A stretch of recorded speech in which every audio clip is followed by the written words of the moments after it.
Կառավարության պայմանագրի անդամները, պատգամավորները իրար հերթ չտալով ստատուսներ են գրում եւ մեղադրում են նաեւ այդ թվում ընդդիմությանը կոռումպացված քաղաքապետին պաշտպանելու մեջ նախ դրա վերաբերյալ ինչ կասեք եւ այս բռնաճնշումների շղթայի շարունակական լինելու։ Գիտեք, եթե նայեք անցնող 5 տարին կտեսնեք սովորաբար գերագույն գլխավոր խելագարը ազգային ժողովի ամբիոնից կամ ինչ-որ տեղից հրահանգը տալիս է, իրավապահ համակարգին մնում է գնա այդ գործը սարքի, իսկ ԿՊ պատգամավորներին մնում է դա հիմնավորել, այսինքն այս է սխեման անցնող 5-6 տարվա, եթե տեսնեք, միշտ այդպես է գնալ, այս ուժային կառույցները, հատկապես այս շենքում նստած դատավորների 90%-ը պետք է միշտ իմանան, որ կատարում են սրանց հրահանգները ու իրենք ամբողջական պատասխանատվություն են կրում այն ազգադավ քաղաքականության համար, որ իրականացնում է այս իշխանությունը։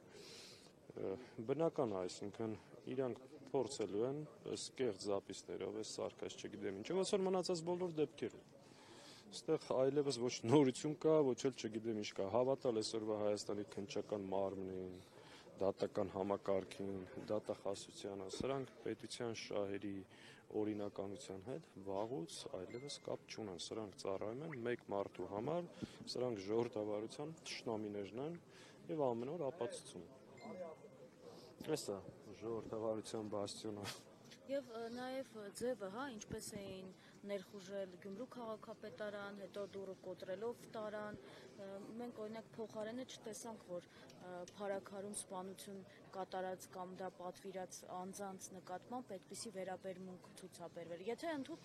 ենթադրենք, որ օրինակ կոռուպցիա կա։ Երկրում հանցավորությունը, թմրանյութերի շրջանառությունը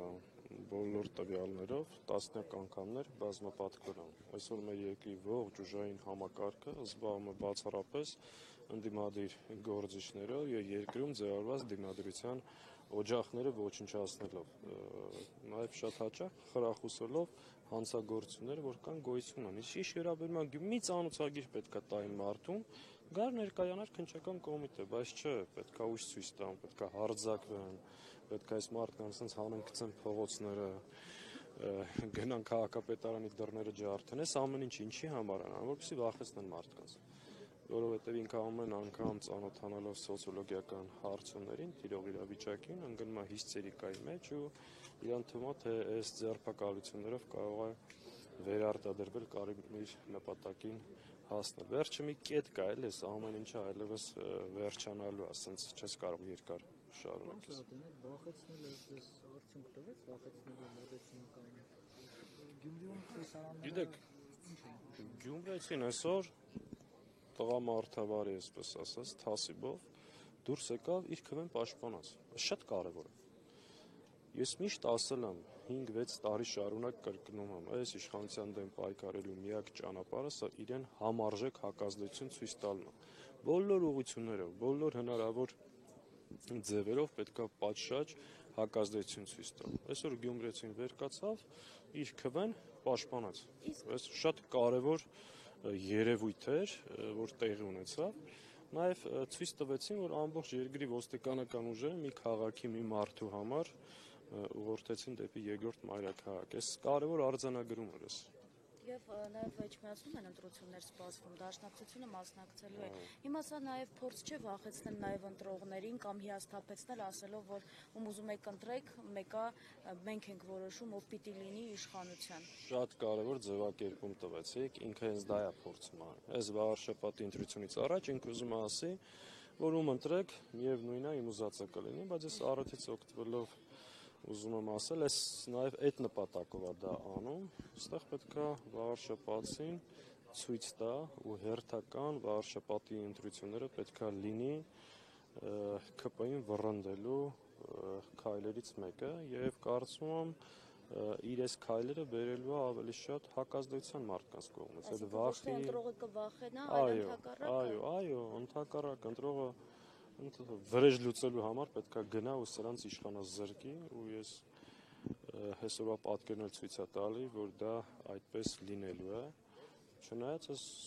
բռնի մեթոդներին, որ ինքը փորձում է կիրառել։ Ինչպես է ստացվում, որ միշտ ընդդիմադիր կամ այն քաղաքապետերն են հայտնվում թիրախում, որոնք ՔՊ-ից չեն, եւ տեսեք մի դեպքում ունեցանք նույնիսկ մահվան դեպք եւ շատերը նաեւ այստեղ քաղաքական ենթատեքստ էին տեսնում։ Աշխարհում երկու պետություն կա, որ աչքի է ընկնում ընտրված քաղաքապետերին ձերբակալելով։ Թուրքիան եւ Հայաստանը։ Իսկ հաշվի առնելով Նիկոլ Փաշինյանի Էրդողանի մտերմիկ հարաբերությունները, Էրդողանից լավ բան չէր կարող սովորել եւ այն ինչ տեղի է ունենում այսօր Թուրքիայում, ինքը կրկնում է Հայաստանում։ Այնտեղ էլ տեսնում ենք, որ ամեն անգամ խոշոր ընդդիմադիր քաղաքների ընդդիմադիր ղեկավարները ձերբակալվում են, այդ նույն ձեռագիրն է։ Տես այստեղ շատ կարևոր է մի բան հասկանալ։ Այս մարդը չի համակերպվում ժողովրդի ընտրության հետ։ Անընդհատ որ գոռում է ժողովրդի իշխանություն, հենց ժողովուրդը ընտրում է մի բան, որ իր սրտով չի, այդ կլինի Բրյուսովի ռեկտոր, մի հատ մանկապարտեզի տնօրեն, մեծ ու փոքր համայնքի ղեկավար, ինքը անմիջապես կապ չունի այդ ժողովրդի ընտրությունը, թե ոչ դրան դեմ է գնում ու այս ժողովրդավարության մասին իր պատկերացումներն են։ Ոնց որ մնացած բոլոր ուղղություններով, ստեղ էլ ինքը կեղծ է, ֆեյք է եւ պարզապես մի հատ խուժան հանցագործ թիմ, որ այս հայտնվել է երկրի կառավարման ղեկին, ասես ձերբակալություններով, ապօրինություններով, սրիկայություններով փորձում է իր իշխանությունը պահել։ Մեր խնդիրը այն է համարժեք հակազդեցություն տալ ու թույլ չտալ այս ծրագիրը հասցնի իր ավարտը։ Եվ նաև կաթողիկոսի հետ կապված ձեր կարծիքով կգնան կաթողիկոսին նաև կալանավորելու ճանապարհով թե ոչ, եւ դուք մոբիլիզացիա եկեղեցու մոտ, եթե անկեղծ լինեք, տեսակ ի պաշտպանություն կաթողիկոսի, այս առումով ինչ պատկեր ունենք։ Այսօրվա Գյումրին ցույց տվեց իրենց մտածելու տեղիք տալու Աչմիածնի վրա գնալուց առաջ։ Երեկ էլ մի կոչով տեսակ քանի հազար մարդ հավաքվեց եւ կարծում այո մենք պարտավոր ենք եկեղեցին պաշտպանել այս թշնամական ուժերից։ Դարերի ընթացքում ենք ստիպված եղել հայ ժողովրդի եկեղեցին պաշտպանել մոնղոլներից, թուրքերից, տարբեր թշնամական պետություններից, այսօր ստիպված պետք է պաշտպանենք Նիկոլից եւ իր խմբակից։ Էսա դժբախտաբար իրականությունը ու այս գիտակցությամբ մենք պետք է մոտենանք այս հարցին։ Մենք մեր Էջմիածինը սուրբ առաքելական եկեղեցին պաշտպանելու խնդիր ունենք։ Ինչպես քաղաքական առումով կարողանա ընդդիմությունը պահել բարձր լարումը, որպեսզի մարդկանց այս կուտակված ցածր։ Ես կարծում եմ արդեն կան նման խոսակցություններ, խոսել ենք այս անցնող ժամանակահատվածում, տարբեր քննարկումներ, կոնսուլտացիաներ ունեցել ենք, բայց ժամանակն է վերջնական ձևավորելու առնվազն մի քանի հարցերի շուրջ ընդդիմադիր դաշտ, անկախ ով ինչ բլոկով ընտրություններին մասնակցելու, ով ինչ քաղաքական հայացքներ ունի, ինչ գաղափարական եւ այլ տարաձայնություններ գոյություն ունեն, մի քանի հարցերի շուրջ ընդդիմությունը պարտավոր է ձեռք բերի ամբողջական համաձայնություն, ստեղծի համապատասխան մեխանիզմներ այս ռեպրեսիվ մեքենայի դեմ պայքարելու, սրան համարժեք հակազդելու համար։ Ես նաև նկատի ունեմ, որ ընդդիմությունը օրակարգ թելադրի Նիկոլ Փաշինյանը փորձի ըստ էության կամ դրանց դիմակրավել կամ պաշտպանվել, որ հակառակ դերերում չլինեք, էլի։ Ամբողջությամբ համաձայն եմ, այս բանի տեսնում եք տարբեր քաղաքական միավորներ դիրքավորում են, նաև օրակարգ են առաջարկում, դաշտ են նետում տարբեր գաղափարներ եւ կարծում եմ առաջիկայում այս ուղղությամբ ավելի հստակ, ավելի լայնածավալ քայլեր կտեսնենք։